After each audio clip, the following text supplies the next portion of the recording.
জিনিসগুলো কি স্যার পচা যায়? এটির মেয়াদ থাকবে কেন?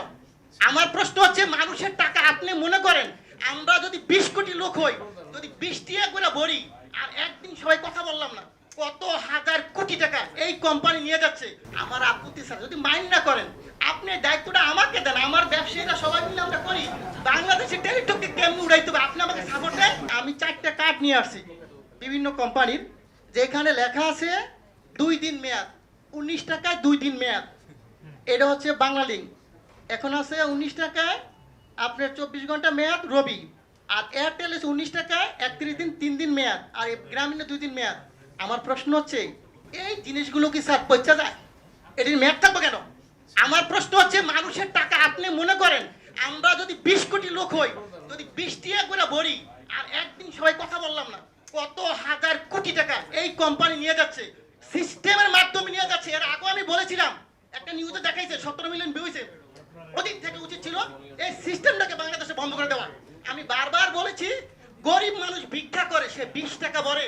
আপনি হয়তো জানেন না, আজকে বললাম সে তার মা মারা গেছে, বাপ মারা গেছে, সে কথা বললো না, তার মানে আমার টাকা চলে যাবে? হয় কেন? এই গ্রামীণ ফোন কোম্পানি বা অন্য কোনো কোম্পানি এরা কারা?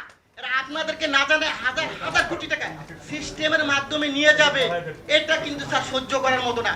প্রথম প্রশ্ন হচ্ছে, এটাকে আজকের মিটিং এর পর থেকে কিছুক্ষণ পরের মতো আপনারা দিবেন, যাতে বাংলাদেশের কোনো জনগণের একটি টাকা যাতে না যায়। এটা আমার দাবি। কত হাজার কোটি টাকা আপনি এই ব্যবসাটা আমাকে দেন, লাইসেন্সটা আমাকে দেন। আমার যে ব্যবসায়ী আছে 15 লক্ষ বাংলাদেশ, আমি কিন্তু লাইসেন্সদারি প্রতিষ্ঠান, আমরা এফবিসিসি এর মেম্বার। এই লাইসেন্সটা আমাকে দেন, আমি বাংলাদেশে ব্যবসা করি। এই টাকা আপনার সরকারি খাতে কত টাকা লাগে আমি দিব। এই কোম্পানিকে পাচার করার জন্য দিব না স্যার। কত টাকা পাচার করতে আমি দিব? এটা আমি দিতে রাজি না। আমাকে মেরে ফেলেন, কোনো আপত্তি নেই। সো এই টাকা পাচার করার কোনো সিস্টেম নাই স্যার। আরেকটা জিনিস আপনাকে বলবো স্যার, আপনি যদি আজকে পেয়েছে আমি ভাগ্যবান যে আপনি শুনবেন। আমরা যখন এই ব্যবসা শুরু করি 27 টাকা কমিশন ছিল, 27 টাকা। সরকারি কর্মকর্তা যিনি 2000 টাকা বেতন হয়েছে, বেতন এখন 20,000 টাকা। যদি এখন কত স্যার, আমাদের কিন্তু সেই 27 টাকাই রাখছেন, আমাদের কি কমিশন বাড়বে না স্যার? আমার প্রশ্ন হচ্ছে, আপনারা অবশ্যই একটু কমিশনের ব্যাপার ব্যবস্থা করেন, যে যাদের ব্যবসা করে তারা, আমরা সবাই শিক্ষিত ছেলে স্যার, এখানে প্রায় 15 লক্ষ ব্যবসা করি।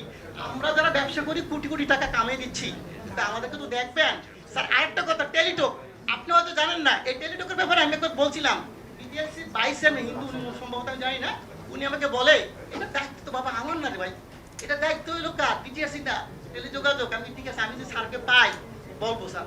আমার আপত্তি স্যার, যদি মাইন্ড না করেন আপনি দায়িত্বটা আমাকে দেন, আমার ব্যবসায়ীরা সবাই মিলে আমরা করি। বাংলাদেশের টেলিটককে কেমন উড়াইতে হবে আপনি আমাকে সাপোর্ট দেন। আমি বলবো, কোনো দোকানদার আমাদের দোকান থেকে টেলিটকের সিম কেনার পরও রিচার্জ পাবে, তা হবে। টেলিটক উন্নয়ন কেমনে করতে হয় স্যার? আপনি যদি কোনো ধরনের সিস্টেম থাকে আপনি বলেন, যে বলে এমনি সহযোগিতা করে, আমি করতে বাধ্য আপনাকে। আপনি যেইভাবে চান টেলিটক অবশ্যই উন্নয়ন হবে। টেলিটককে গ্যাফরাইকে, আমাদের দেশি প্রতিষ্ঠানকে গ্যাফরাইকে অন্য কোম্পানিকে উড়াই দিব, আর এটা টাকা পাচার করে নিয়ে যাবে স্যার, এটা মেনে নেওয়ার মতো না। এটা অবশ্যই আমি চাবো, আমি আর অনেক কথা বলতাম স্যার, কিন্তু আজকে বললাম না। এই বিষয়টা আমি চাই যে আপনি টেলিটকের উন্নয়ন করেন, দেশের টাকা দেশে থাকুক। আর এই যে গ্রামীণ কোম্পানি বা অন্যান্য কোম্পানি মিনিট যে সিস্টেম করে নিয়ে যাচ্ছে, এটা স্যার বন্ধ করেন আজকে দেখি স্যার।